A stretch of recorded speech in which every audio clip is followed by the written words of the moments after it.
السلام علیکم۔ ہم ان گناہوں سے بچیں جن کے ارتکاب کرنے والوں کا برا انجام نبی کریم صلی اللہ علیہ وآلہ وسلم نے اس سفر میں اپنی آنکھوں سے دیکھا۔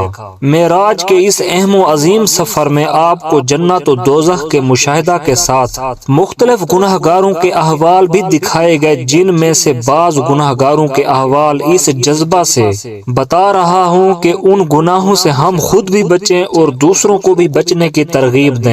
حضرت انس سے روایت ہے کہ رسول پاک صلی اللہ علیہ وآلہ وسلم نے ارشاد فرمایا، جس رات مجھے معراج کرائی گئی میں نے ایسے لوگوں کو دیکھا جن کے ناخن تانبے کے تھے اور وہ اپنے چہروں اور سینوں کو چھیل رہے تھے۔ میں نے جبرائیل علیہ السلام سے دریافت کیا کہ یہ کون لوگ ہیں؟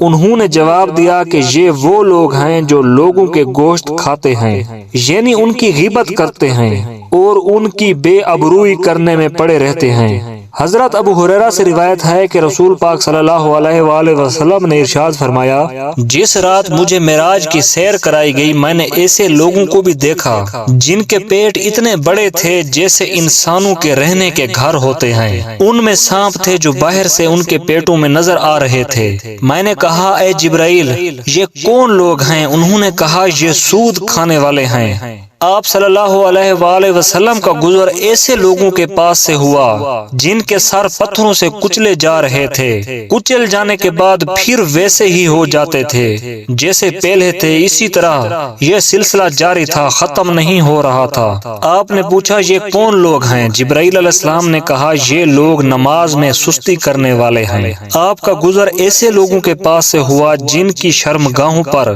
آگے اور پیچھے چیتھڑے لپٹے ہوئے ہیں اور اونٹ و بیل کی طرح چرتے ہیں اور کانٹے دار درخت اور جہنم کے پتھر کھا رہے ہیں۔ آپ صلی اللہ علیہ وآلہ وسلم نے پوچھا، یہ کون لوگ ہیں؟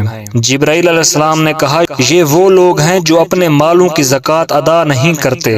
آپ صلی اللہ علیہ وآلہ وسلم کا گزر ایسے لوگوں کے پاس سے ہوا جن کے سامنے ایک ہانڈی میں پکا ہوا گوشت ہے اور ایک ہانڈی میں کچا اور سڑا ہوا گوشت رکھا ہے۔ یہ لوگ سڑا ہوا گوشت کھا رہے ہیں اور پکا ہوا گوشت نہیں کھا رہے۔ آپ صلی اللہ علیہ وآلہ وسلم نے دریافت کیا، یہ کون لوگ ہیں؟ جبرائیل علیہ السلام نے کہا، یہ وہ لوگ ہیں جن کے پاس حلال اور طیب عورت موجود ہے مگر وہ زانیہ اور فحشی عورت کے ساتھ راتیں گزارتے ہیں اور صبح تک اسی کے ساتھ رہتے ہیں، اور وہ عورتیں ہیں جو حلال اور طیب شوہر کو چھوڑ کر کسی زانی اور بدکار شخص کے ساتھ رات گزارتی ہیں۔ واقعہ معراج النبی صلی اللہ علیہ وآلہ وسلم سے متعلق کوئی خاص عبادت ہر سال ہمارے لیے مسنون یا ضروری نہیں۔ تاریخ کے اس بے مثال واقعے کو بیان کرنے کا اہم مقصد یہ ہے کہ ہم اس عظیم الشان واقعے کی کسی حد تک تفصیل سے واقف ہوں